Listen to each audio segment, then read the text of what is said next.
প্রিয় এলাকাবাসী, আপনাদের ধৈর্যের ব্যাঘাতি ঘটাবো না। এখন আপনাদের সামনে দুই চারটি কথা বলবেন। টাঙ্গাইল জেলা ছাত্র দলের সাবেক ভাইস প্রেসিডেন্ট, ঘাটাল কলেজের জিবিসি বিশ্ববিদ্যালয়ের জিএস, গোপালপুর উপজেলা যুব দলের সিনিয়র যুগ্ম আহ্বায়ক, মির্জাপুর ইউনিয়নের নমনীয় আমাদের শ্রদ্ধাভাজন বড় ভাই মুস্তাফিজুর রহমান জসিম ভাই এখন আপনাদের সামনে দুই চারটি কথা বলবেন। তাকে কথা বলার জন্য অনুরোধ করছি।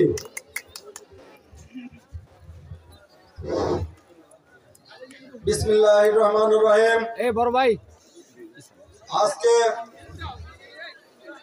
বার্ষিক উরুস মোবারক মির্জাপুর দক্ষিণ খামারপাড়া পাঁচ পীরের মাজার প্রাঙ্গণে আজকের এই অনুষ্ঠানে উপস্থিত সম্মানিত সভাপতি, উপস্থিত গোপালপুর উপজেলা যুব দলের অন্যতম যুগ্ম আহ্বায়ক, আমার শ্রদ্ধাভাজন বড় ভাই, রাজনৈতিক সহযোদ্ধ, এই 18 বছর আন্দোলন সংগ্রামের বিপদে আপদে মির্জাপুরের আমরা বিএনপি সহ সমস্ত অঙ্গ সংগঠনের নেতৃবৃন্দ যাকে সবসময় পাশে পেয়েছি, সেই নেতা মহিরুদ্দিন মহির ভাই আমাদের মাঝে উপস্থিত, গোপালপুর উপজেলা কৃষক দলের সহসভাপতি লুকমান আমাদের মাঝে উপস্থিত, গোপালপুর উপজেলা কৃষক দলের সহসভাপতি আব্বাস আমাদের মাঝে উপস্থিত আছেন, গোপালপুর পৌরসভা জিয়া মঞ্চের সভাপতি জাহিদ আমাদের মাঝে উপস্থিত আছেন, গোপালপুর দলিল লেখক সমিতির সম্মানিত সভাপতি লাভলু আমাদের মাঝে উপস্থিত আছেন, গোপালপুর দলিল লেখক সমিতির সাধারণ সম্পাদক রিপন আমাদের এখানে আরো উপস্থিত আছেন,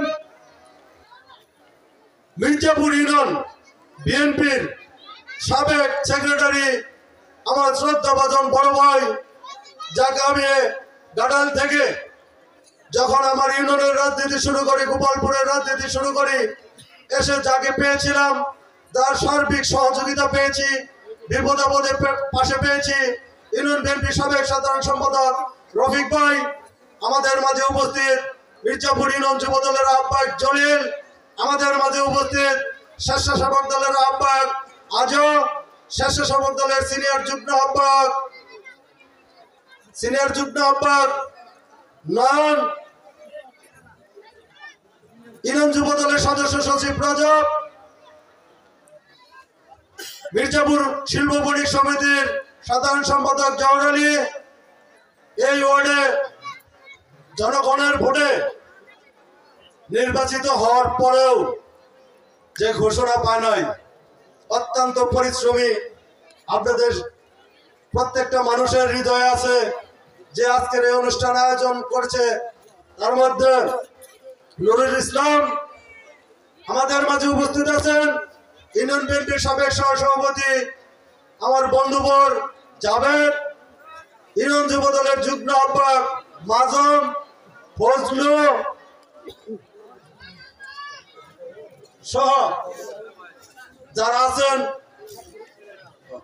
জিয়া মঞ্চের সেক্রেটারি শেখ ফরিদ এবং আমার সম্মুখে মির্জাপুর ইউনিয়নের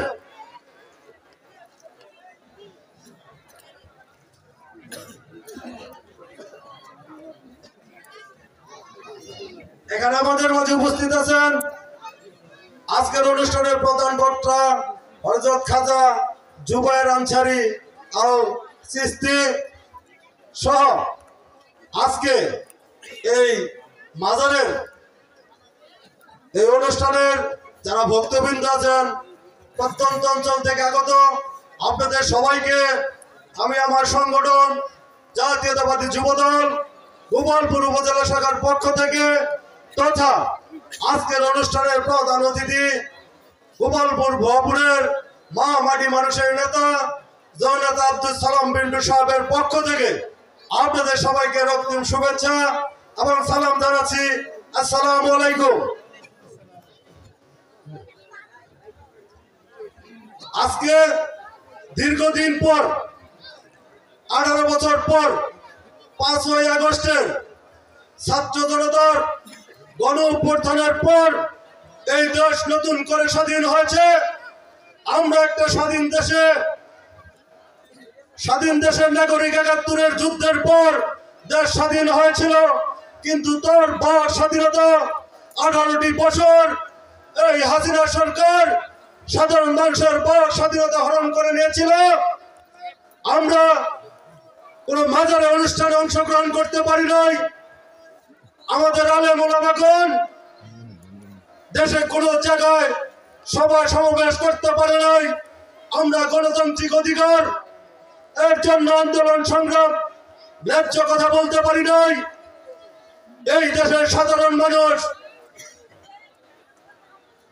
ভোটের সময় ভোট দেবে সেই সুযোগ ছিল না, সবকিছু হরণ করে নিয়েছিল। আল্লাহ পাকের অশেষ রহমতে 5ই আগস্টের ছাত্র জনতার গণ অভ্যুত্থানের মধ্য দিয়ে দেশ নতুন করে স্বাধীন হয়েছে বিদায়ী আজকে এই 5 পীরের অনুষ্ঠানে আমরা সবাই আপনারা আসছেন, আমরা একত্রিত হতে পেরেছি, আজকে কথা বলার সুযোগ পেয়েছি। তাই আমি আপনাদেরকে বলবো, তারা অন্যায় অত্যাচার করেই শেষ হয়নি। তারা দেশ থেকে পালিয়ে পার্শ্ববর্তী দেশে গিয়ে দেশের বিরুদ্ধে সমস্ত ষড়যন্ত্র করতেছে। এই দেশ যেন স্বাভাবিক অবস্থায় না চলতে পারে তার বিরুদ্ধে ষড়যন্ত্র করতেছে। তাই আমি আপনাদেরকে বলতে চাই, এই ইউনিয়নবাসী সবাই উদ্দেশ্যে বলতে চাই, সবাই সজাগ থাকবেন, সবাই ঐক্যবদ্ধ থাকবেন। কোন ষড়যন্ত্র আর এদেশের মাটিতে হতে দেওয়া যাবে না। আমরা দেখেছি অন্যায় অত্যাচারের স্টিম রুলার আমাদের উপর দিয়ে গেছে। আমরা বাড়ি ঘরে থাকতে পারি নাই, মির্জাপুরের রোড গার্ড দিয়ে চলতে পারি নাই। আমরা স্বাধীন দেশের নাগরিক হয়ে আমাদের বাড়ির যদি গোপালপুর কোনো প্রোগ্রাম থাকতো, আমার বাড়ির এই ইউনিয়নের শেষ প্রান্তে দক্ষিণ বন্দিয়াতে আমরা এই রোড দিয়ে গিয়ে গোপালপুরে প্রোগ্রাম করতে পারি নাই। একটা রোডটা যদি যাইতে হয়তো আরেক রোডটা ফিরতে হয়তো। আমরা তো চোর ডাকাত নই, আমরা কোনো অন্যায় করি নাই। তারপরেও কেন আমাদের উপর, সাধারণ মানুষের উপর এত অন্যায় হয়েছে, এই প্রশ্ন আমি আপনাদের কাছে রেখে গেলাম।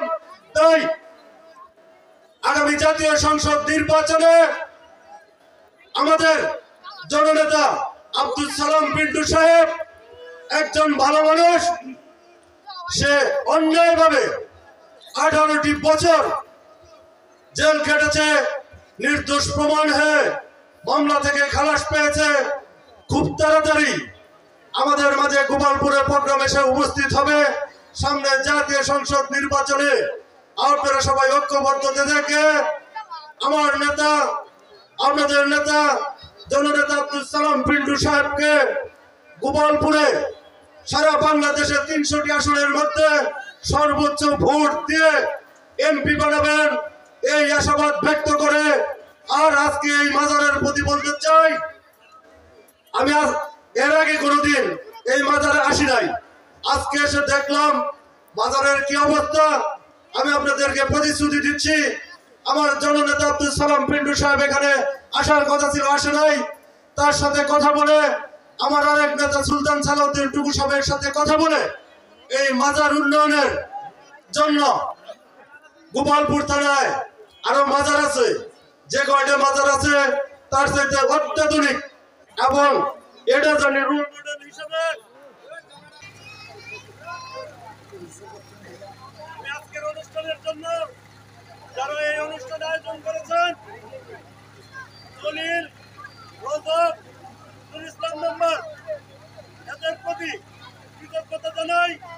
এবং আজকের এই অনুষ্ঠানের জন্য আমি এই যারা আয়োজন করেছে তাদের সাথে কথা বলে নগদ জয় পারি আমি সহযোগিতা করে যাচ্ছি এবং এই মাজারে প্রতিশ্রুতি দিয়ে যাচ্ছি, এই মাজার সামনে যে কাজ করবে উন্নয়নমূলক কাজের